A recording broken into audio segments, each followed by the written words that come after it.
నమస్తే welcome to Ayushman భవ. Sinusitis అంటే ఏంటి? సర్జరీ ఒక్కటే పరిష్కారమా? ఎడినాయిడ్స్ అంటే ఏంటి? దానికి పరిష్కారం లేదా?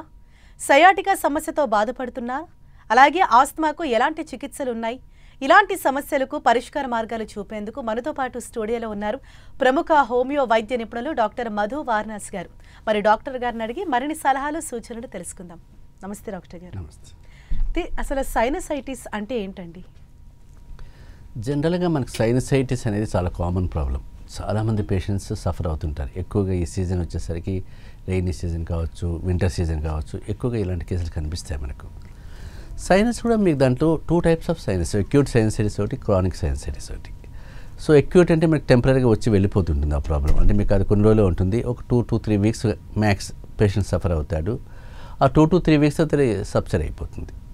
అలా సబ్సైడ్ కాకుండా అది కంటిన్యూ అయిపోయింది అనుకోండి, 2 to 3 వీక్స్ అయినా, 2 months అయినా, 3 months అయినా సేమ్ సిమ్టమ్సే పర్సిస్ట్ అవుతున్నాయి, రిలీఫ్ ఏం లేవట్లంటే అది క్రానిక్ సైనసైటిస్కి వెళ్ళిపోతుంది.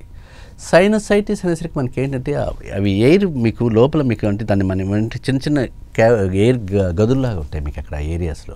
4 టైప్స్ ఆఫ్ సైనసెస్ కనిపిస్తాయి మనకి అక్కడ. ఒకటి మ్యాగ్జిలరీ, ఒకటి frontal sinusitis, ethmoidal sinusitis, sphenoid sinusitis. అంటే ఈ లొకేషన్స్ అంతా కూడా సైనస్ అవి ఉన్నాయండి మీకు. అంటే అవి దానివల్ల మీకు ఏంటంటే ఓవరాల్గా దాని మనకు ఉండే ఏరియాస్ అంతా కూడా మీకు బ్రీతింగ్ డిస్కంఫర్ట్స్ ఇలాంటివి ఏం లేకుండా చూసుకుంటూ ఉంటాయి ఇవి. అక్కడ ఏదైనా ఇన్ఫెక్షన్ జనరల్గా వచ్చింది, ఇన్ఫ్లమేషన్ ఏదైనా వచ్చినప్పుడు మీకు ఆ ఏరియాస్లో పస్ ఫార్మేషన్ అవుతుంది, చీమ్లాగా పడుతుంది. ఆ చీమ్లాగా పట్టినప్పుడు ఆ పస్ ఫార్మేషన్ అప్పుడు సైనసైటిస్ ఫామ్ అవుతుంటుంది. అందువల్ల అది ఎక్యూట్ సైనసైటిస్ అయినప్పుడు ఎక్యూట్ సిమ్టమ్సే ఉంటాయి. ఓ 2 to 3 వీక్స్ పేషెంట్ సఫర్ అవుతాడు, తర్వాత కంట్రోల్ అయిపోతుంది మీకు. కానీ క్రానిక్ సైనసైటిస్లో పేషెంట్ లాంగ్ రన్లో సఫర్ అవుతుంటాడు. అంటే ఎక్కువగా పేషెంట్ ఎప్పుడు సఫర్ అయ్యేది ఏంటంటే చాలామంది majority of the patients complaint చేసేది నాజల్ బ్లాకేజ్, ముక్కు బ్లాకేజ్ అవుతుంది డాక్టర్ గారు అంటారు. తలంతా బరువుగా ఉంటుంది, హెడేక్ అంటే కూడా బరువుగా ఉంటుంది. ఆ బరువుతో కూడా పేషెంట్స్ ఏం చేస్తారంటే ఆ నొప్పి తల ఇట్లా ఉంచామనుకోండి చాలా బరువుగా ఉంటుంది, మా చేతి కావట్లేదు అంటారు. చిన్నపిల్లలు కూడా ఏం చేస్తారంటే అమ్మ నేను రాస్తుంటే నేను రాయలేకపోతున్నాను అంటాడు. అని తల వంచి రాసేటప్పుడు పేషెంట్కి కూడా ఆ బాబు కూడా నాకేదో తలంత కింద పడిపోతున్నట్టుగా అనిపిస్తుంది అంటుంటారు మీకు. అది కామన్ సిమ్టమ్ అనిపిస్తుంటుంది. దాంతోపాటు హెడేక్, హెవీనెస్ కూడా ఉంటుంది, బ్లాకేజ్ ఉంటుంది, ఐ ఇరిటేషన్ ఉంటుంది, దురదలాగా అనిపించడం ఇవన్నీ ఉంటాయి. చెవిలో కూడా కొంచెం డిస్కంఫర్ట్ ఉంటుంది, కొందరు పేషెంట్స్కి పెయిన్ కూడా వస్తుంటుంది మీకు. అది కూడా తెలుస్తుంది మీకు. పోస్ట్ నాజల్ డ్రిప్ అని మీకు అన్నామనుకోండి గొంతులోకి వస్తుంటుంది ఫ్లేమ్, అది రెగ్యులర్గా పేషెంట్స్ చేస్తుంటారు. ఈ సైనసైటిస్ పేషెంట్లు మనం మాట్లాడుతుంటే కూడా ఆ ఫీలింగ్ తీసుకొస్తారు, అలా అనేసేసి అది ఉమ్మేసి వచ్చేస్తుంటారు మీకు. ఆ మ్యూకస్ కూడా కొంచెం స్టిక్కీగా ఉండొచ్చు, వైటిష్గా ఉండొచ్చు, ఎల్లోయిష్గా ఉండొచ్చు. ఇవన్నీ కామన్ సిమ్టమ్స్ అన్నమాట సైనసైటిస్లో. ఇలాంటి సిమ్టమ్స్లో పేషెంట్స్ కనిపిస్తున్నప్పుడు నెగ్లెక్ట్ చేయకూడదు. ఎందుకంటే మీకు సైనసైటిస్లో కూడా చాలా కాంప్లికేషన్స్ డెవలప్ అవుతుంటాయి. అంటే పేషెంట్కి ఏమవుతుందంటే ఓవరాల్గా తన డైలీ రొటీన్ డిస్టర్బ్ అయిపోతుంది. తను మార్నింగ్ లేచినప్పటి నుంచి హెవీనెస్తూనే ఉంటాడు, లేస్తూనే ప్రశాంతత ఉండదు. ఆ బాడీ, ఆ మొహం, ఫేస్ అంతా బాగా హెవీగా ఉండడం, హెడేక్గా ఉండడం, ఏ పని చేయలేకపోవడం, అలసటగా ఉండడం, అంటే ఆ యాక్టివిటీస్ అన్నీ తగ్గిపోతాయి. అందుకే పేషెంట్ ఏం చేస్తాడు, చాలామంది తన వర్క్లో ఫోకస్ చేయలేరు. వర్క్లో ఏమవుతుంది మీకు ఆ సిమ్టమ్స్ అనే ఉన్నప్పుడు తనలో ఒక డల్నెస్ ఉంటుంది, ఒక ఫెటిక్ లాగా అనిపిస్తుంటుంది, ల్యాక్ ఆఫ్ కాన్సన్ట్రేషన్ ఉంటుంది, ల్యాక్ ఆఫ్ అటెన్షన్ ఉంటుంది. అందువల్ల పేషెంట్ ఏం చేస్తారంటే నా చేతి కావట్లేదు, పోయి పడుకుందాం అనే ఫీలింగ్ ఉంటుంటుంది మీకు. అంటే పేషెంట్కి ఎప్పుడు కూడా తెలియని బాధ, బరువు అనిపిస్తుంటుంది. కాబట్టి ఈ సిమ్టమ్స్ అన్నీ మనకు వస్తున్నాయన్నప్పుడు మీకు ఆటోమేటిక్గా పేషెంట్ కూడా నెగ్లెక్ట్ చేయకూడదు. చాలామంది పేషెంట్స్ ఏం చేస్తారంటే సైనసైటిస్ అని కూడా అవేర్నెస్ లేకపోవడం వల్ల ఆ డయాగ్నోస్టిక్ ఆస్పెక్ట్లకి వెళ్ళారన్నమాట. సరే వెళ్ళినా కూడా ఏమిటి బాగా క్రానిక్ అయిన తర్వాత మన దగ్గరికి వస్తారు. మెజారిటీ పేషెంట్స్ మన దగ్గరికి ఎప్పుడు వస్తారంటే ఇంకా ఫైనల్ స్టేజ్లో డెవలప్ అవుతుంది అనుకున్నప్పుడే వస్తారనమాట. అందువల్ల మీకు సైనసైటిస్ మనం ఈ సిమ్టమ్స్ ఉన్నాయి అనుకున్నప్పుడు మాత్రం తప్పనిసరిగా డాక్టర్ని అప్రోచ్ కావాలి. ఓకే సార్, అది చాలా ఇంపార్టెంట్. మరి ఈ సైనసైటిస్ ప్రాబ్లంకి హోమియోలో ఎలాంటి చికిత్సా విధానాలు ఉన్నాయి సార్? అంటే మీకు హోమియోపతిలో మీకు చాలా ఒక నిజంగా చెప్పండి ఒక అమేజింగ్ అద్భుతమైన ట్రీట్మెంట్ ఉంటుంది. ఎందుకు అని చెప్తున్నానంటే నేను చూసిన కేసులు పర్సనల్గా నా ఎక్స్పీరియన్స్ పెట్టి చూస్తుంటే 90% ఆఫ్ కేసెస్ నాకు సర్జరీ చెప్పిన తర్వాత వచ్చిన కేసులే. జనరల్గా నా దగ్గరికి వచ్చిన అన్నీ కూడా ఆల్మోస్ట్ సర్జరీ చెప్పిన తర్వాత వస్తారు. సర్జరీ చేయమన్నా సార్, అందువల్ల మీ దగ్గరికి వచ్చామనే వాళ్ళే ఉంటారు. వాళ్ళకు ఇంతవరకు సర్జరీ లేకుండానే ప్రశాంతంగా ఉన్నారు. అది 1 సంవత్సరం కాదు కదా, 10 years 15 years కూడా 20-25 నుంచి నేను చూస్తూనే ఉన్నాను ఇవన్నీ కూడా. కాబట్టి ఈ కేసెస్ ఏ పేషెంట్ మన రిలాప్స్ కాలేదు. అందువల్ల మీకు ఏంటంటే నేను ఇచ్చే అడ్వైజ్ కూడా ఏమవుతుందంటే మీకు సైనసైటిస్ సిమ్టమ్స్ ఉన్నప్పుడు వాళ్ళు సెప్టోప్లాస్టీ కానీ సైనస్ డ్రైన్ కానీ చేద్దామని అనుకున్నప్పుడు డాక్టర్స్ ఒకసారి మంచి హోమియో డాక్టర్ని కన్సల్ట్ కావాలి. ఒక కేపబుల్ హోమియో డాక్టర్, ఒక రెప్యూటెడ్, ఒక రెనౌల్డ్ డాక్టర్ని కలిస్తే కనుక తప్పనిసరిగా సర్జరీ లేకుండా తగ్గే పరిష్కారం దొరుకుతుంది. ఎందుకంటే మెజారిటీ కేసుల్లో మనకు అంత అవసరం రాలేదు. ఇప్పుడు ఏమవుతుందంటే మీకు సైనస్ అనేసరికి మీకు అలర్జిక్ టెండెన్సీ ఎక్కువగా ఉంటుంది. అలర్జిక్ సైనసైటిస్ ఎక్కువ కనిపిస్తుంటుంది మీకు. అందువల్ల మనకి ఏంటంటే as long as allergy is there ఆటోమేటిక్గా పేషెంట్ రిలీఫ్ అనేది ఉండదు, మీకు కంఫర్టబుల్గా ఉండదు మీకు. అందువల్ల మీకు అలర్జీ సిమ్టమ్స్ మనం రిమూవ్ చేయగలిగితే then that leads to cure అనమాట. రెస్టరేషన్ అవుతుంది మీకు హెల్త్ కూడా ఎప్పుడు కూడా మీకు. అంతేగాని అంత లోపల మీకు అలర్జీ ఉన్నంతకాలం ఎన్ని సర్జరీలు చేసినా ఏం చేసినా పెద్ద వేస్ట్. అడ్వాంటేజ్ ఏమో ఏదో టెంపరీగా రిలీఫ్ వస్తుంది, ఆ 1 month మళ్ళీ సీజన్ వస్తే మళ్ళీ రిలాప్స్ అయిపోతుంటుంది. అందువల్ల చాలామంది పేషెంట్స్ నా దగ్గరికి వచ్చిన వాళ్ళు కూడా సార్ చేయించుకుందాం సెప్టోప్లాస్టీ డ్రైన్ చేశారు, మళ్ళీ 2-3 months బాగున్నాను మళ్ళీ వచ్చేసింది అని చెప్పిన వాళ్ళు చాలామంది ఉన్నారు. అంటే మీకు అక్కడ ఏంటంటే అండర్లయింగ్ కాజ్ అలర్జీ ఉంది. అండర్లయింగ్ ఫ్యాక్టర్ని మనం ట్రీట్ చేయకుండా కాజిటివ్ ఫ్యాక్టర్ను సర్జికల్ ఇంటర్వెన్షన్కి వెళ్ళడం వల్ల అడ్వాంటేజ్ చాలా తక్కువ ఉంటుంది. అది పేషెంట్స్ కూడా తెలియదు కాబట్టి. ఎందుకంటే పేషెంట్ సఫరింగ్ ఎక్కువ ఉంటుంది. ఆ పేషెంట్ సఫరింగ్ ఉన్నప్పుడు ultimately they depend on surgical intervention ఉంటుంది. అంటే వాళ్ళకు కూడా అవేర్నెస్ ఉండదు, ఇంత సఫర్ అవుతున్నాం కదా మనము తప్పనిసరిగా దీనికి రిలీఫ్ రావడం సర్జరీ చేయించుకోవాలని ఆలోచన ఉంటుంది మీకు. అందువల్ల హోమియోపతి విషయానికి వస్తే మాత్రం తప్పనిసరిగా ఆ డాక్టర్ పైన మంచి డాక్టర్ పైన మీరు అప్రోచ్ అయితే కన్నా అసలు పేషెంట్ సఫర్ అయ్యే ఛాన్స్ ఉండదు. అంటే ఒక మిరాకిల్ లాగా అద్భుతాలు జరుగుతాయి. పేషెంట్ కూడా ఆశ్చర్యపోతాడు, నేనేనా ఇంత సఫర్ అయ్యింది ఇంత హ్యాపీగా ఉన్నానని ఆలోచిస్తారు. ఎందుకంటే ఆ పేషెంట్ బాధ చాలా ఎక్కువ ఉంటుంది కాబట్టి ఆ హెడేక్తో హెవీనెస్తో చాలా సఫర్ అవుతాడు. రాత్రి నిద్ర పట్టదు, బ్లాకేజ్ అయిపోతుంది. పిల్లవాడికి అసలు నిద్ర పట్టే ఛాన్స్ ఉండదు, రోజు మేల్కొనే ఉంటాడు. వాళ్ళ పేరెంట్స్ కూడా అది ప్యానిక్ కండిషన్ అనమాట. ఎందుకంటే రాత్రి ఏంటంటే వాళ్ళకు భయం వేస్తుంటుంది. మీకు వెదర్ వచ్చి మారిందంటే భయం వేస్తుంది, వర్షం వచ్చిందంటే భయం వేస్తుంది, వింటర్కి వెళ్ళి చేంజ్ వస్తే భయం వేస్తుంది, డస్ట్కి పోతే భయం వేస్తుంది. ఇవన్నీ కూడా ట్రిగర్ ఫ్యాక్టర్స్ సైనసైటిస్కి. అందువల్ల మీకు ఇలాంటి సైనసైట్ని మనము హోమియోపతిలో మంచి పరిష్కారం చూపించవచ్చు. పేషెంట్కు అవేర్నెస్సే కాదు, తప్పనిసరి డాక్టర్ని అప్రోచ్ అయితే మంచిది, హోమియో డాక్టర్ని. ఎస్ సార్, ఇంకా ఫర్దర్గా డిస్కస్ చేసుకునే ముందు కాలర్ రెడీగా ఉన్నారు. ఆనందం గారు, హలో. హలో హలో చెప్పండి, డాక్టర్ మధు వారణాసి గారు ఉన్నారు, మీ సమస్య ఏంటో చెప్పండి. నాకు షుగర్ ఉందమ్మా. ఓకే, చెప్పండి, మాట్లాడండి. ఏమైనా కంప్లైంట్స్ ఉన్నాయా? నాకు షుగర్ ఉంది, బీపీ ఉంది, అంటే మీకు పక్షవాతం వచ్చింది. ఏదన్నా మార్గం? జనరల్గా మీకు షుగర్ ఉంది, బీపీ ఉంది, మెడిసిన్స్తో కంట్రోల్ అవుతుంది కాబట్టి భయపడాల్సిన అవసరం లేదు. దానివల్ల పక్షవాతం వచ్చిందన్నారా? పక్షవాతం. అవును. సో పక్షవాతం దీనివల్లే వచ్చిందన్నారా, వేరే న్యూరలాజికల్గా వేరే ప్రాబ్లమ్స్ ఉన్నాయని చెప్పారా? దేనివల్ల వచ్చిందో చెప్పలేకపోతున్నారు కాబట్టి మీరు ఒకసారి ఒక పని చేయండి. పక్షవాతం వచ్చింది అన్నప్పుడు ఆ రిపోర్ట్స్ని చూస్తే మనకు అర్థమవుతుంది. దాన్ని బట్టి మనం దాని రికవరీ ఎలా చేయొచ్చు, పెద్ద భయపడాల్సిన అవసరం లేదు. సో అది బీపీ అయినా షుగర్ అయినా కంట్రోల్ చేసి దాని కాన్సిక్వెన్సెస్తో డెవలప్ అయిందే కాంప్లికేషన్స్, లేదంటే న్యూరలాజికల్తోనే వచ్చిన చేంజెస్ అని చూస్తే కానీ చెప్పలేను. కాబట్టి ఒకసారి రిపోర్ట్స్ తీసుకుని మీరు ఒకసారి వస్తే కానీ తప్పనిసరిగా పరిష్కారం చూపించవచ్చు, భయపడాల్సిన అవసరం లేదు. ఎస్ సార్, అలాగే నాజల్ పాలిప్స్ అంటే ఏంటి సార్? అంటే దీనికి సర్జరీ ఒక్కటే ఆప్షనా లేకపోతే వేరే మార్గాలు ఏమైనా ఉన్నాయా? ఇప్పుడు నాజల్ పాలిప్స్ కూడా చాలా రెగ్యులర్గా వచ్చే కేసులే. చాలామంది పేషెంట్ ముక్కులో కండ పెరిగిన డాక్టర్ గారిని వస్తుంటారు. పాలిప్స్ కావచ్చు, ఐటీహెచ్ పాలిప్స్ ఇవన్నీ కామన్గా దాంట్లో వస్తుంటాయి. పాలిప్స్లో కూడా మీకు ఏంటంటే పేషెంట్ కూడా మేజర్ సిమ్టమ్ నాజల్ బ్లాకేజ్. అంటే మీకు అక్కడ ఏంటి సైనస్ ఏరియాస్లో మీకు అది గ్రేప్స్ లాగా ద్రాక్ష గుత్తుల్లాగా అవి డెవలప్ అవుతుంటాయి. లోపల మన ముక్కు ఓపెన్ చేసి ద్రాక్ష గుత్తుల్లాగా ఉంటాయి, చిన్న చిన్న మాస్ లాగా టిష్యూస్ లాగా ఉంటాయి, మీకు హైపోట్రోపిక్ టిష్యూస్ లాగా ఉంటాయి మీకు. సో ఈ నాజల్ పాలిప్స్ కూడా చాలామంది నాజల్ ఎండోస్కోపీ చేసిన తర్వాత పాలిప్స్ ఉన్నాయి, సర్జికల్గా రిమూవ్ చేయాలి అంటుంటారు మీకు. బట్ ఇక్కడ ఏంటి అది సర్జికల్ ఇంటర్వెన్షన్ కావాలా వద్దనేది మనము ఒక డాక్టర్ డిసైడ్ చేయగలుగుతాడు పర్ఫెక్ట్గా. ఎందుకంటే సరైన డాక్టర్ దగ్గరికి వెళ్తే కనుక, అంతేగాని వెళ్తూనే సర్జరీ చేసేద్దామని డాక్టర్ దగ్గరికి అనేక ఉంటారు కదా, దాన్ని అనాలిసిస్ చేయగలగాలి. చాలామంది మనకు వెళితేనే ఆటోమేటిక్గా వాళ్ళు సర్జరీకి పంపించేస్తారు, ఇది పాలిప్స్ కదా సర్జరీ చేసేద్దాం ఎంతసేపు ఒక అరగంటలో అయిపోతుంది అని చెప్తుంటారు. బట్ మళ్ళీ పేషెంట్ మళ్ళీ సఫర్ అవుతుంటారు. మీకు ఆ ఏరియాస్ మ్యూకస్ మెంబ్రెన్స్ ఏరియాస్ వచ్చే ఇన్ఫెక్షన్స్ వల్ల ఇవన్నీ డెవలప్ అవుతుంటాయి కాబట్టి.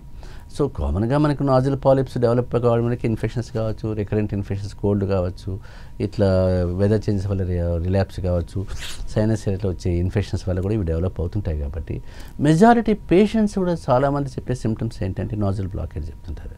బ్రీతింగ్ డిఫికల్టీగా ఉంది డాక్టర్ గారు, చాలా కష్టంగా ఉంది, ముక్కు ఓపెన్ చేస్తే మీకు టిష్యూ కనిపిస్తుంటుంది, రెడ్డిష్గా కనిపిస్తుంటుంది.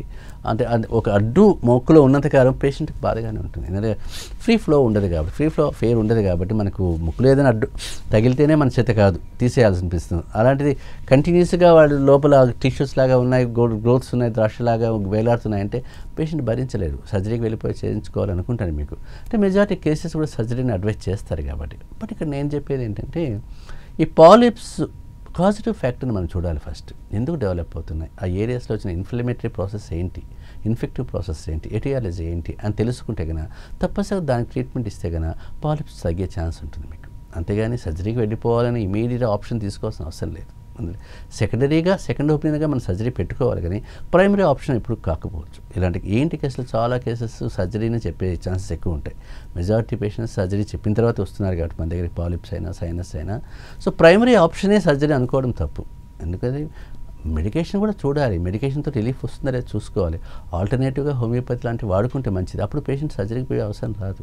తప్పనిసరిగా 2 రోజులు వాడేసి సిట్రిజిన్ టాబ్లెట్ వేసుకున్నాను, నాజల్ డ్రాప్స్ వేసుకున్నాను, తగ్గలేదు, మళ్ళీ సేమ్ ప్రాబ్లం అని చెప్పి సర్జరీ చేయించుకోవడం కంటే కూడా ప్రైమరీగా డిపెండెంట్గా మీరు అక్కడ సెకండ్ ఒపీనియన్ కూడా తీసుకుంటే మంచిది. అక్కడ తీసుకుంటే ఈ పరిష్కారం సర్జరీకి పోకుండా నిలిపే ఛాన్సెస్ ఉంటాయి. ఓకే సార్, మరో కాల్ ఉన్నారు సూర్యాపేట నుంచి శ్రీను గారు. హలో. నమస్తే మేడం. నమస్తే అండి, చెప్పండి. డాక్టర్ గారు ఉన్నారు. నమస్తే అండి డాక్టర్ గారు. చెప్పండి సార్. ఇంతకుముందు ఒక 7 years బ్యాక్ నాకు సైనస్ వచ్చింది సార్, ఆపరేషన్ అయింది సార్. ఓకే చెప్పండి. మళ్ళీ ఎందుకంటే ప్రాబ్లం సార్, మళ్ళీ మెడ నొప్పి కానీ తలగా నొప్పి కానీ మొత్తం తిరుగుతుంది. ఓకే, జనరల్గా మీరు ఒకసారి ఆపరేషన్ చేసినా మళ్ళీ రిలాప్స్ అయింది అన్నారండి. ఇప్పుడు ఇంతకుముందే మీకు చెప్పాను నేను, సైనస్ అనేది మీకు పాజిటివ్ ఫ్యాక్టర్ చూడాలి. అంటే మీకు అలర్జీతో వస్తుందా, వెదర్తో వస్తుందా, దేంతో వస్తుందో చూసుకోవాలి. అవన్నీ కూడా మనం న్యూట్రలైజ్ చేస్తే ఆటోమేటిక్గా సైనసైటిస్ మళ్ళీ రాకుండా ఆగిపోతుంది. ఎందుకంటే మీకు సర్జరీ చేసినంత మాత్రం రిలీఫ్ రాలేదు అంటే అలర్జిక్ టెండెన్సీ కూడా మీ బాడీలో ఉందన్నమాట. అలర్జీని రిమూవ్ చేయాలి మనం. అలర్జీని రిమూవ్ చేస్తే తప్పనిసరిగా మీకు పరిష్కారం ఉంటుంది. ఒకసారి సిటీ స్కాన్ తీసుకోండి, పిఎన్ఎస్ ముక్కుది సిటీ స్కాన్ పిఎన్ఎస్ తీసుకుని ఆ రిపోర్ట్ తీసుకుని వస్తే కనుక మీకు తప్పనిసరిగా సర్జరీకి వెళ్ళే అవసరం లేకుండా చేయగలుగుతాను. పెద్ద భయపడాల్సిన అవసరం లేదు. ఎందుకంటే ప్రతిదానికి మన సర్జికల్ ఇంటర్వెన్షన్ అవసరం లేదు. ఎందుకంటే నేను చూసిన మెజారిటీ కేసెస్ అన్నీ కూడా సర్జరీ చెప్తేనే వచ్చారు కాబట్టి హ్యాపీగానే ఉన్నారు అందరూ కూడా, మీరు హ్యాపీగా ఉంటారు, అంతకంటే ఏం లేదు అక్కడ. So sir CT scan PNS తీసుకోండి, ఆ రిపోర్ట్ తీసుకుని రండి, పెద్దగా దాని గురించి ఆలోచించాల్సిన అవసరం లేదు. అలాగే సార్, నెక్స్ట్ కాలర్ వెనీలా గారు ఉన్నారు. హలో. హలో హలో హలో చెప్పండి మేడం. హలో చెప్పండి. హలో వినిపిస్తుందండి, మాట్లాడండి. డాక్టర్ గారు ఉన్నారు, మాట్లాడండి. సార్ మా బాబు 10 years బాబు సార్. ఓకే చెప్పండి. బాబుకి అడినాయిడ్స్ ఉన్నాయని చెప్పారు. ఓకే హలో సార్, బాబుకి అడినాయిడ్స్ ఉన్నాయని చెప్పారు సార్. ఓకే అయితే 3rd stage అని చెప్పారు. ఓకే దానికి ఆపరేషన్ కి వెళ్ళాలా వద్దా అని ఆలోచిస్తున్నాను సార్. ఓకే, సో నేను ఇచ్చే మీకు అడ్వైజ్ ఏంటంటే జనరల్గా అడినాయిడ్స్లో మనకు 4 stages కామన్గా కనిపిస్తుంటాయి, 1, 2, 3, 4 అని. 3rd, 4 అనేసరికి సర్జికల్ కేసెస్ అని చెప్పేదానికి అడ్వాంటేజ్. చాలామంది డాక్టర్స్ చెప్తారు మీ 3rd, 4 వచ్చినప్పుడు సర్జరీ చేసుకోండి అని చెప్తారు. జనరల్గా మనకు ఎడినాయిడ్స్ వచ్చినప్పుడు మీకు 3rd stage కూడా సర్జరీకి వెళ్ళాలా వద్దనేది డిసైడ్ చేయాలి అనుకుంటే బాబు సిమ్టమ్స్ కూడా చూడాలి మనం. అంటే బ్లాకేజ్ ఎక్కువగా ఉందా, స్నోరింగ్ ఎక్కువగా ఉందా, పేషెంట్ బాగా సఫర్ అవుతున్నాడా, చిన్నపిల్లడికి ఇబ్బంది పడుతున్నాడా, అవి చూడాలి మీకు. ఎందుకంటే నేను చూసిన కేసు అని కూడా 3rd, 4th వే కాబట్టి సర్జరీ చెప్పిన తర్వాతే వచ్చారు కాబట్టి మీరు ఒక్కసారి నన్ను అడిగితే ఒక మంచి హోమియో డాక్టర్, మీకు దగ్గరలో ఉన్న హోమియో డాక్టర్ని చూడండి. లేదు హైదరాబాద్ అనుకుంటే మీరు ఇక్కడికే వచ్చేయండి, పర్వాలేదు. వస్తే కన్నా సర్జరీకి పోకుండా మనం నిలిపేయచ్చు. ఎందుకంటే ఎడినాయిడ్స్ కూడా మనం హ్యాండిల్ చేసామంటే మనం చూసే కేసు అని కూడా సర్జికల్వే కాబట్టి పెద్ద అవసరం రాకపోవచ్చు. మరీ ఇంకా పేషెంట్ సఫర్ అవుతున్నాడు, బాబు కదా చిన్న బాబు తట్టుకోలేకపోతున్నాడు చూస్తున్నామంటే అప్పుడు అడ్వైజ్ చేయగలుగుతానేమో సర్జరీ. కానీ నాకు తెలిసి ఇంతవరకు ఎవరికి అడ్వైజ్ చేయలేదు. ఎందుకంటే మెజారిటీ చిన్నపిల్లలు వస్తారు కాబట్టి ఎడినాయిడ్స్కు ఎక్కువగా 10 years పిల్లలు లోపల వాళ్ళే ఎక్కువ మంది ఉంటారు, 4 years, 5 years ఇలాంటి వాళ్ళే. ఎవరు సర్జరీకి వెళ్ళలేదు కాబట్టి అంత అవసరం లేకపోతే ముందు ఒకసారి మంచి హోమియో డాక్టర్ని కలవండి. కుదరకపోతే నా దగ్గరికి తీసుకురండి, నేను తప్పనిసరిగా పరిష్కారం చూపిస్తాను. పెద్దగా భయపడాల్సిన అవసరం లేదు. అలాగే నెక్స్ట్ కాలర్ హైదరాబాద్ నుంచి అనూష గారు. హలో. హలో చెప్పండి. నమస్కారం అండి. నమస్తే చెప్పండి. డాక్టర్ గారు, నాకు ఈ లెఫ్ట్ సైడ్ ఏంటంటే కొంచెం చల్లటి గాలి తగిలినా, కొంచెం చల్లగా వెదర్ ఉన్నట్టుండి చేంజ్ అయినా కూడా వెంటనే హెడ్ ఏక్ స్టార్ట్ అవుతుంది. ఓకే. మార్నింగ్ టైంలోనేమో రెండు నోస్ లోంచి వాటర్ లాగా వచ్చేస్తుంది. ఓకే కొంచెం లేచి అటు ఇటు తిరిగి కొంచెం అది చేస్తుంటే కొంచెం తగ్గుతుంది, అప్పుడు రాదు. ఓకే ఏమైనా ఏంటంటే ఇంత ముందు కొంచెం మంచిగానే రెసిస్టెన్స్ ఉండేది. ఇప్పుడు ఈ మధ్య ఇంకా ఉంటా ఉంటే ఏమైతుందంటే చిన్న చల్లటి గాలి వచ్చినా కూడా one side headache, left side headache బాగా వచ్చేస్తుంది. రైట్ అండి. సో అదే డాక్టర్. ఇది పెద్దగా భయపడాల్సిన సింప్టమ్ కాదండి. ఎందుకంటే మీకు చల్లగాలి వస్తూనే హెడేక్ వస్తుంది అన్నప్పుడు మీకు అలర్జిక్ టెండెన్సీ ఉందన్నమాట. అలర్జిక్ టెండెన్సీ వల్ల హెడేక్ కావచ్చు, బ్లాకేజ్ కావచ్చు, వాటర్ డిశ్చార్జ్ కావచ్చు, ఏదైనా కావచ్చు. అలర్జీ రిమూవ్ చేస్తే ఆటోమేటిక్గా తగ్గిపోతుంది, పెద్దగా వరి అవసరం లేదు. సో మీరు మంచి హోమియో డాక్టర్గానే కలిస్తే కనుక తప్పనిసరిగా పరిష్కారం ఉంటుంది, పెద్దగా వరి అవసరం లేదు. ఎందుకంటే మీరు ఉండే లొకేషన్ చూసుకోండి, ఒకసారి మంచి హోమియో డాక్టర్ని కలవండి. లేదు నాకు మంచి హోమియో డాక్టర్ దొరకట్లేదు అనుకుంటే మాత్రం తప్పనిసరి నా దగ్గర రండి, పరిష్కారం చూపిస్తాను. అది పెద్దగా భయపడే చిన్న సిమ్టమ్, ఏదో మేజర్గా మ్యాగ్నిఫై చేసి చూసుకునే అంత బాధ లేదు. అదేదో ప్యానిక్గా మీరు భయపడాల్సిన అవసరమే లేదు. చాలా సింపుల్ కేసెస్ ఇవన్నీ కూడా, సరిపోతుంది. Yes sir. అండ్ అలాగే ఈ సైనసైటిస్ ప్రాబ్లమ్కి అండ్ ప్రెజెంట్ ఇప్పుడు వింటర్ సీజన్స్ చాలామంది కూడా సఫర్ అవుతూ ఉంటారు. ఎస్పెషల్లీ ఈ సీజన్లో ఎలాంటి కేర్ తీసుకోవాలంటారు? జనరల్గా మెజారిటీ పేషెంట్స్ సైనసైటిస్ మనకి వింటర్లోనే ఎక్కువ చూస్తుంటాం. ఇప్పుడు ఈ టైంలోనే ఎక్కువ కనిపిస్తుంటాయి. అంటే ఆ టైంలో పేషెంట్ సఫర్ అవుతాడు కాబట్టి అప్పుడే డాక్టర్ గుర్తొస్తాడు. అదే మళ్ళీ ఏప్రిల్ మార్చ్ వచ్చేసరికి ఆటోమేటిక్గా సబ్సైడ్ అయిపోతుంది, పెద్దగా పట్టించుకోడు పేషెంట్ కూడా, మళ్ళీ నెక్స్ట్ ఇయర్ వరకు చూసుకోవచ్చు కాబట్టి. బట్ వింటర్లో పేషెంట్ ఎప్పుడు కూడా సైనస్ పేషెంట్స్ కొన్ని ప్రికాషన్స్ తీసుకోవాలి, ఎందుకంటే పేషెంట్ సఫర్ అవుతుంటాడు కాబట్టి. కామనెస్ట్ ప్రికాషన్స్ ఏమంటే హైడ్రేషన్, ప్లెంటీ ఆఫ్ వాటర్ తీసుకోవాలి తప్పనిసరిగా. ఎప్పుడు కూడా వింటర్లో ఇటు అలర్జీ ఉన్నవాళ్ళు, సైనస్ ఉన్నవాళ్ళు, రైనైటిస్ ఉన్నవాళ్ళు కొంచెం వాటర్ బాగా తీసుకోవాలి. At least 7 to 8 glass of water తీసుకుంటే ఆ మాయిశ్చర్ కంటెంట్ వల్ల మీకు ఏంటి సైనస్ ఆ ఇన్ఫ్లమేటరీ ప్రొసీజర్ డిలే అవుతూ ఉంటుంది. మీకు ఆ ఇన్ఫ్లమేటరీ ప్రొసీజర్ డెవలప్ కాబట్టి డిలే అవుతుంటుంది కాబట్టి ఎక్కువగా ఫ్రీక్వెంట్ వాటర్ తీసుకోవాలి. నాజల్ క్లియర్ కూడా చాలా ఇంపార్టెంట్ మనకు. నాజల్ క్లియర్ అంటే మీకు ముక్కును క్లీన్ చేసుకోవడం, అది ఇంపార్టెంట్. మీకు సెలైన్తో కానీ డిస్టిల్డ్ వాటర్తో కానీ ముక్కు క్లీన్ చేసుకుంటూ ఉండాలి. దీనివల్ల మీకు ఏంటంటే ఆ క్లీన్ చేసుకోవడం వల్ల ఆ మాయిశ్చర్ కంటెంట్ ఎక్కువగా ఇది కావడం వల్ల ఇరిటేషన్ తగ్గుతుంది, నాజల్ ఇరిటేషన్. లేకపోతే పేషెంట్ ఎప్పుడు కూడా ముక్కు దురద వస్తుంది రుద్దుకుంటూ ఉంటాడు, ఆ దురద కూడా ఒక హెల్లాగా అనిపిస్తుంది, మీకు తట్టుకోలేని దురద వచ్చేస్తుంది, అది కూడా ఇంపార్టెంట్. వామ్ కవరింగ్ కూడా ఉండాలి. పేషెంట్ ఎప్పుడు చల్లగాలికి ఎక్స్పోజ్ కాకూడదు. ఇలాంటి ఇప్పుడు చల్లగా వెదర్ మార్నింగ్ టైం మనకి బాగా డౌన్ అయిపోతాయి టెంపరేచర్స్, వాటికి ఎక్స్పోజ్ కాకూడదు, కవర్ చేసుకోవాలి, మాస్క్ వేసుకోవడం కానీ ఇవన్నీ చేసుకోవాలి తప్పనిసరిగా. ఫుడ్లో కూడా మీకు యాంటీ ఇన్ఫ్లమేటరీ ఫుడ్స్ కూడా కొన్ని ఉంటాయి, మీకు అవి తీసుకోవాలి పేషెంట్. టర్మరిక్ కావచ్చు, గ్రీన్ టీ కావచ్చు, బ్రొకోలీ కావచ్చు, ఫిష్ కావచ్చు, పొమోగ్రానేట్ కావచ్చు, లీఫీ వెజిటబుల్స్ కావచ్చు, ఆకుకూరలు కావచ్చు, నట్స్ కావచ్చు, స్ట్రాబెర్రీస్ కావచ్చు, ఇవన్నీ కూడా యాంటీ ఇన్ఫ్లమేటరీ ఫుడ్స్ అనమాట. ఇవన్నీ ఇన్ఫ్లమేటరీ ప్రాసెస్ డిలే చేసేస్తుంటాయి మీకు. ఎందుకంటే మీకు ఇన్ఫ్లమేటరీ ప్రాసెస్ ఎక్కడున్నా కూడా మీకు ఇలాంటి ఫుడ్ తీసుకున్నప్పుడు మీకు తగ్గుతూ ఉంటుంది, దాని సివియారిటీ తగ్గిస్తూ ఉంటుంది, మనకి ఇబ్బంది ఏం లేకుండా. అది కూడా మేము చేయాల్సి వస్తుంది మనము. దాంతో మేజర్ ఇష్యూస్ మనకు వాకింగ్ కూడా చేయాలి. మార్నింగ్ టైం వాకింగ్ కుదరకపోయినా కూడా కొంచెం 8 o'clock 9 o'clock తర్వాత వాకింగ్కి వెళ్తే కొంచెం బ్రిస్క్ వాకింగ్ చేసినప్పుడు మీకు ఈ నాజల్ చేంజెస్ కంజెషన్ తగ్గుతూ ఉంటుంది మీకు చాలా మటుకు. అది కూడా ప్లాన్ చేసుకోవాలి పేషెంట్స్ ఎప్పుడు కూడా. దాంతోపాటు వాటర్తో పాటు కూడా ఫుడ్ కేర్ తీసుకున్నారు. ఈ వెదర్లో ఉండే చేంజెస్ రాకుండా మనం మాస్క్ లాంటివి తీసుకొని వేసుకోవాలి. ప్లస్ హ్యూమిడిటీ కూడా మీకు చూసుకోవాలి. అంటే మన రూమ్ టెంపరేచర్ కూడా మీకు కొంచెం కంఫర్టబుల్గా ఉండాలి. మరి ఏసీ వేసుకుంటే ఇబ్బంది పడిపోతారు పేషెంట్. అలాంటివి వేసుకోకుండా 30 to 40 మధ్యలో ఉండే హ్యూమిడిటీగా చూసుకోవాలి. మనకి చూసుకుంటే కూడా పేషెంట్ కంఫర్ట్ జోన్లోకి వెళ్తాడు. ఇలాంటి ప్రికాషన్స్ తీసుకున్నప్పుడు ఏమవుతుందంటే సైనస్ రిలీఫ్ ఉంటుంది, పేషెంట్ సఫర్ కాకుండా. ఇంకా అవన్నీ చేసినా నాకు ఇది నా దారి నాదే అనుకుంటే మాత్రం తప్పనిసరిగా డాక్టర్ని అప్రోచ్ కావాల్సిందే. ఎందుకంటే సైనసైటిస్ అంటే డాక్టర్ని అప్రోచ్ కావాల్సి వస్తుంది మనకు. ఈ సప్లిమెంటరీగా సపోర్టివ్గా తీసుకొని కానీ ప్లాన్ ఆఫ్ ట్రీట్మెంట్ డాక్టర్ని అప్రోచ్ అయితే మాత్రం తప్పనిసరిగా పరిష్కారం ఉంటుంది, భయపడాల్సిన అవసరం లేదు. సార్ మరో కాల్ ఉన్నారు, రాజయ్య గారు. హలో హలో హలో అమ్మా, మాట్లాడండి, డాక్టర్ గారు ఉన్నారు. నమస్కారం సార్. నమస్తే, చెప్పండి సార్ నా ప్రాబ్లం ఏంటంటే నాకు యూరిన్ ఎప్పటికి వస్తుంటాయి సార్. డే టైంలో కాకుండా నైట్ టైంలో ఒక 7-8 సార్లు వస్తుంది సార్ నైట్. అంటే మీకు మీ వయసు ఎంత? వయసు 65 అండి. ఓకే, జనరల్గా మనకు 65 years వచ్చినాయంటే అర్థం ఏంటి అంటే ప్రోస్టేట్ గ్లాండ్ ఏమైనా ప్రాబ్లం ఉందని చూడాలి ఒకసారి. ప్రోస్టేట్ గ్లాండ్ ఎన్లార్జ్ అయినప్పుడు ఈ ఫ్రీక్వెన్సీ ఆఫ్ యూరినేషన్ ఉంటుంది, మీకు ఎక్కువసార్లు వెళ్తారు. డయాబెటీస్ ఉన్నా కూడా వెళ్తూ ఉంటారు. బ్లాడర్లో ఏమైనా ఇరిటేషన్ లాంటివి ఏమైనా ఉన్నా కూడా వెళ్తారు. కాబట్టి మీరు ఒక్కసారి స్కాన్ ఒకసారి తీసుకోండి. స్కాన్ ఆఫ్ అబ్డామిన్ అంటే ఒకసారి చూస్తే కదా దాంట్లో ప్రోస్టేట్ గ్లాండ్ ఏమైనా పెరిగిందా అనేది చూస్తారు మనకు. చూస్తే కానీ దాన్ని బట్టి మనం ట్రీట్మెంట్లోకి వెళ్ళొచ్చు.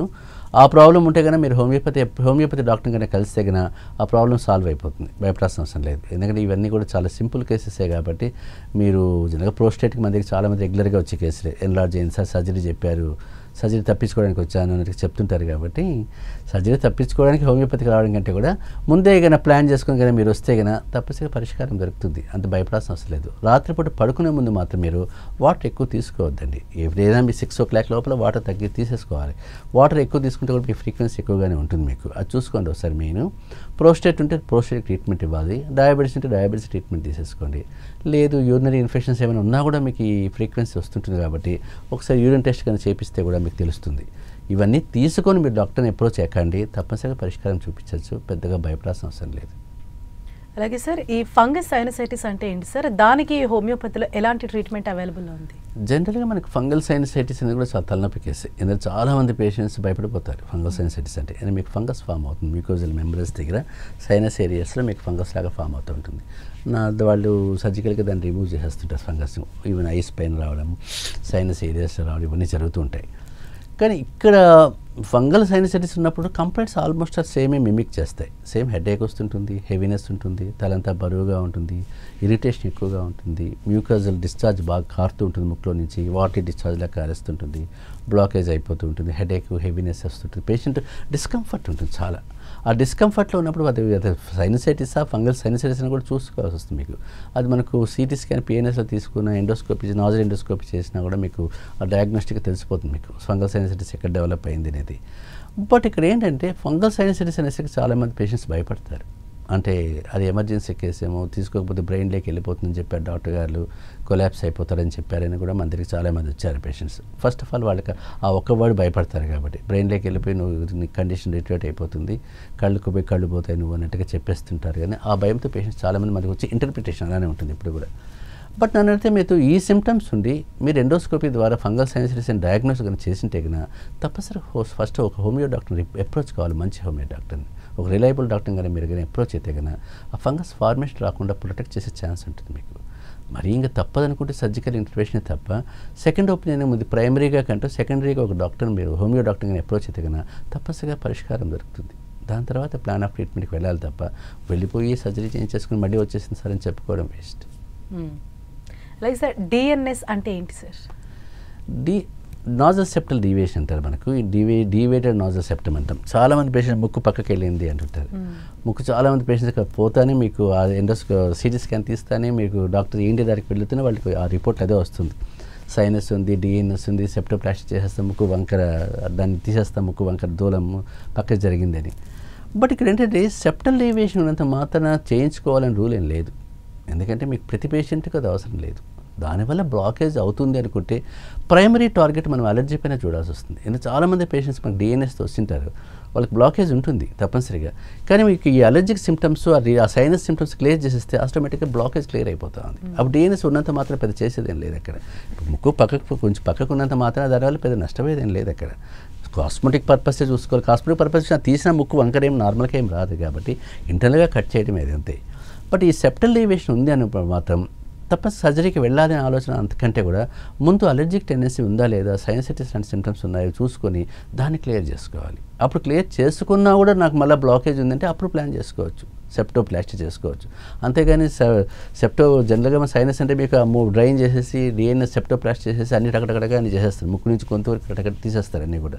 అంత అవసరం రాకపోవచ్చు. కాబట్టి డిఎన్ఎస్ వచ్చింది, ఐటీహెచ్ ఉంది, డిఎన్ఎస్ ఉంది అనే ఇవన్నీ కూడా మీకు టెక్నికల్గా చెప్పడానికి బాగుంటాయి. కానీ ట్రీట్మెంట్ పార్ట్ వచ్చినప్పుడు ఒక ప్రైమరీగా ఒక మంచి డాక్టర్ని అప్రోచ్ కావాలి. అదే దాని వర్డ్స్ చదివి మనం భయపడాల్సిన అవసరం లేదు అక్కడ. చెప్పుకోవడానికి వర్డ్స్ బాగానే ఉంటాయి, ఐటీహెచ్ ఇవన్నీ కూడా. ఇప్పుడు చాలామంది నాజుల పాలిప్స్, ఐటీహెచ్, డిఎన్ఎస్, సెప్టో ఇవన్నీ చేసుకొచ్చి కామన్గా వచ్చే కేసులే కాబట్టి ప్రతి ఒక్కరి బుక్లో వాటిలో అవే ఉంటాయి, ప్రతి రిపోర్ట్లో అదే ఆల్మోస్ట్ అదే వస్తాయి అన్నీ కూడా. సో అలాంటప్పుడు మీరు ఒకసారి మంచి హోమియో డాక్టర్ను, ఒక రెనౌండ్ డాక్టర్ మీరు కలిస్తే కనుక ఇలాంటివన్నీ కూడా పక్కకు జరిపేయచ్చు. మనం జరిపేసిన తర్వాత ప్లాన్ ఆఫ్ ట్రీట్మెంట్ తీసుకోవచ్చు. ఆ డాక్టర్ కూడా జడ్జి చేసే డాక్టర్ ఉండాలి, హోమియో డాక్టర్ కూడా జెన్యూనిటీ ఉండాలి. అంతేగాని ఏదో పోయి హోమియోపతి వాడేసాను నేను డాక్టర్ చేత కాలేదు అనుకోకూడదు. ఒక మంచి హోమియో డాక్టర్కి వెళ్తే కన్నా జడ్జిమెంటల్గా ఉండాలి. డయాగ్నోస్టిక్ అప్రోచ్ పర్ఫెక్ట్గా ఉండాలి డాక్టర్. డయాగ్నోస్ అర్థమైనప్పుడే మీకు ఆ డాక్టర్ సరిగ్గా చేయగలుగుతాడు. ప్రోగ్నోసిస్ తెలియదు, డయాగ్నోసిస్ తెలియదు, ఏదో హోమియోపతి కదా నేను ఇచ్చేస్తాను అనుకుంటే మాత్రం తప్పు అయిపోతుంది. అందువల్ల ఎప్పుడు కూడా మంచి హోమియో డాక్టర్ కలవమని నేను చాలాసార్లు చెప్తాను. సార్ అంటే మీరు అన్నట్టుగానే ఇప్పుడు చాలా మంది కూడా మేము హోమియో వాడాము అంటే ఎన్ని ఇయర్స్ వాడినా కూడా మాకు యూజ్ లేదు, మళ్ళీ కూడా వస్తున్నాయని అంటున్నారు. అండ్ మీరు ఎస్పెషల్లీ తెలుగు రాష్ట్రాల్లో మీరు చాలా నోన్ డాక్టర్స్, అంటే ఇందులో మీరు చాలా ప్రసిద్ధి. అంటే మీరు ఇచ్చే సజెషన్స్ ఏంటి సార్? అంటే నేను ఎందుకు చెప్తున్నానంటే మీకు నేను ఎంట్రీ లెవెల్లో అలర్జీస్ ఎక్కువ హ్యాండిల్ చేశాను. నా ఎంట్రీ ఫస్ట్ 5-10 years పనిచేసాను మ్యాక్స్. ఇప్పుడంటే నా కేసులు మారిపోయాయి, కానీ ఇప్పుడు క్యాన్సర్, హెచ్ఐవి ఇలాంటివి ఎక్కువగా ఉంటాయి. బట్ ఫస్ట్ ఎంట్రీ లెవెల్లో 10 to 15 years పాటు నేను ఇవే చూశాను. 100 మంది పేషెంట్లు 90 మంది అలర్జీతో వచ్చిన వాళ్ళే ఉంటారు, సైనస్, ఆస్తమా ఇలాంటి వాళ్ళతోని. అంటే ఇవన్నీ కూడా నేను చాలా పర్ఫెక్ట్గా హ్యాండిల్ చేశాను. నా పేషెంట్స్కి నిజంగా ఒక దేవుడిలాగా కనిపించాను వాళ్ళకి. ఎందుకంటే అర్ధరాత్రి పోయినా కూడా ఆయన రిలీఫ్ ఇస్తాడు అని నమ్మకం వాళ్ళకి. ఒక హోమియో డాక్టర్ దగ్గరికి మిడ్-నైట్ ఎప్పుడు ఎవరు బెల్ కొట్టాడు జనరల్గా చెప్పాలంటే, కానీ నాకు మిడ్-నైట్ కాల్స్ ఎక్కువ. ఇంటికి వచ్చి డోర్ కాలింగ్ బెల్ కొట్టేశాడు. అలా ప్యానిక్ అయిపోయాను నేను కూడా. 5 years అంటే ఆ మిడ్-నైట్ కొట్టి భయం కూడా పట్టుకుంది నాకు. అంటే ఆ శబ్దం వినిపిస్తే లేవాల్సి వస్తుంది అని. అంటే అంత పేషెంట్స్ ధైర్యంగా నా దగ్గరికి వచ్చేవాళ్ళు. అంటే వాళ్ళు డిఫరెంట్ ఎక్కడ ఇంజెక్షన్ కూడా తీసుకోకుండా ఈ డాక్టర్ దగ్గరికి వెళ్ళిపోతే రిలీఫ్ ఇచ్చేస్తారు 5 minutes అనే నమ్మకం వాళ్ళకు చాలా ఉండేది. అలా లక్షల కేసులు హ్యాండిల్ చేశాను నేను అలర్జీస్. అందువల్ల నాకు నేమ్ రావడానికి కూడా అదే మెయిన్. నా రిప్యుటేషన్ మధు వారణాసి అనే పేరు రావడానికి కూడా అలర్జీసే మేజర్ నా లైఫ్లో. తర్వాత ఈ 10-12 years నుంచి నా ట్రెండ్ మార్చేసాను. కానీ బట్ అందువల్ల నేను ఇచ్చే అడ్వాంటేజ్ అంటే ఎలాంటి ప్రాబ్లం వచ్చినా ఇలాంటి కేసుల్లో సర్జరీ ఒకటే మార్గం కాదు. ఒక మంచి రెనౌండ్ డాక్టర్, మంచి రెప్యూటెడ్ డాక్టర్ని కలవాలి. ఎందుకంటే నాలెడ్జబుల్ డాక్టర్ని కలిస్తే కన్నా తప్పనిసరిగా పరిష్కారం ఉంటుంది. అంతేగాని ఏదో వెళ్ళిపోయి సర్జరీ చేయించుకోవాలనుకోకూడదు. ప్లస్ చాలామంది హోమియో డాక్టర్స్ మేము హోమియోపతి వాడామంటే తగ్గలేదు, మళ్ళీ ఇతని దగ్గర పోవాల్సిన అవసరం ఏముంది అనుకోవచ్చు. బట్ ఇక్కడ ఏంటంటే సరైన డాక్టర్ని మీరు ఎంచుకోలేకపోతున్నారు. అది ఇంపార్టెంట్. దూరం అని చెప్పి డ్రాప్ అయ్యి ఇప్పుడు అమీర్పేటలో ఉండేవాడు సనత్నగర్ కుకుడుపల్లికి రాలేడు, ఎక్కడో కడప, కాకినాడ ఉండేవాడు వస్తున్నాడు. అంటే దాని అర్థం అంత దూరం ఉండేవాడు మన దగ్గర పరిగెత్తుకుంటూ వస్తున్నప్పుడు అమీర్పేట ఎల్బీ నగర్లో ఉండేవాడు అంత దూరం సార్ మాకు బ్రాంచెస్ లేవని అడుగుతుంటారు మీకు. అంటే వీళ్ళు పేషెంట్కి నెగ్లిజెన్స్ అంతకంటే ఏం లేదు. ఏముంది మాకు దగ్గరలో చూసుకుందామని. సరైన డాక్టర్ని ఎంచుకోకపోతే మాత్రం ట్రీట్మెంట్ పరిష్కారం కాదు. హోమియోపతిని బ్లేమ్ చేయాల్సిన అవసరం లేదు. అది డాక్టర్ ఫెయిల్యూర్ అవుతుంది తప్ప హోమియోపతి ఫెయిల్యూర్ కాదు. అందువల్ల ఏంటంటే ఏదో హోమియోపతి వాడేస్తాం సార్, తగ్గలేదు, పాడులేదు, మళ్ళీ వేస్ట్ అయిపోయిందంటే మీరు సరైన డాక్టర్ని మీరు ఎంచుకోలేదు, మీరు సరైన ఇంటర్ప్రిటేషన్ కూడా ఇవ్వలేకపోవచ్చు. మీ డాక్టర్కు పేషెంట్కి రిలేషన్షిప్ బాగుండాలి. ఎప్పుడు కూడా ఒక డాక్టర్ పైన డిపెండ్ కావాలి. అంతేగాని 2 వారాలకి మళ్ళీ డాక్టర్ మారిపోయాడు, 1 monthకే డాక్టర్ మారిపోయాడంటే పనికిరాదు. అది ఒకే డాక్టర్ పైన గన్ షాట్గా చూస్తే అతని కాన్స్టిట్యూషన్ తెలుస్తుంది మనకి ఏంటి అనేది. అందువల్ల మంచి డాక్టర్ని మీరు ఎంచుకోండి, పరిష్కారం ఉంటుంది. పరిష్కారం కాలేదంటే అప్పుడు చూద్దాం, సరిపోతుంది. Right, thank you so much sir. సైనస్కి హోమియోలో మంచి చికిత్స విధానాలు తెలియజేసినందుకు థ్యాంక్ యూ. ఇది వాళ్ళ ఆయుష్మాన్ భవ. చూస్తూనే ఉండండి 10 TV.